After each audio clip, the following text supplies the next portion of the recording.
2019ஆம் ஆண்டு கோட்டபாய ராஜபக்ஷவை ஆட்சிக்கு கொண்டு வருவதற்காகத்தான் உயிர்த்த ஞாயிறு தாக்குதல்கள் மேற்கொள்ளப்பட்டது அப்படிங்கிற ஒரு கூற்றை தற்போதுள்ள அனுர அரசாங்கம் பிரச்சாரம் செய்து வருவது கண்டிக்கத்தக்க ஒரு விடயம் அப்படின்னு சொல்லி பொதுஜன பெரமுனவின் செயலாளர் சாகர காரியவசம் ஒரு கருத்தை வெளியிட்டிருக்கிறாரு.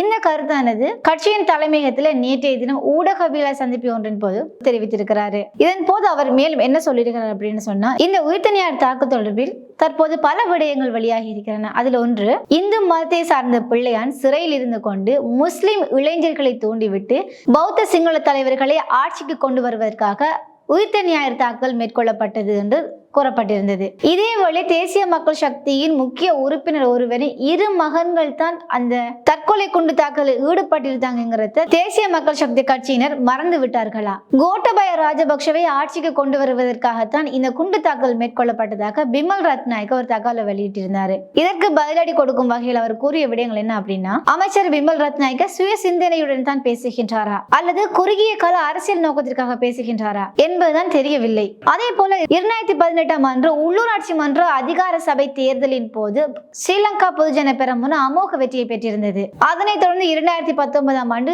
ஜனாதிபதி தேர்தலுக்கான வெற்றியை மக்கள் ஆணையூடாக உறுதிப்படுத்தப்பட்டிருந்தது. இந்த நிலையில் ஆட்சியை கைப்பற்றுவதற்காக உயிர்த்த ஞாயிறு தாக்குதல் மேற்கொள்ளப்பட வேண்டும் அப்படிங்கிற எந்த ஒரு தேவையும் இல்லை ராஜபக்சர்களுக்கு அப்படிங்கிற ஒரு தகவலை தற்போது வெளியிட்டிருக்கிறாரு.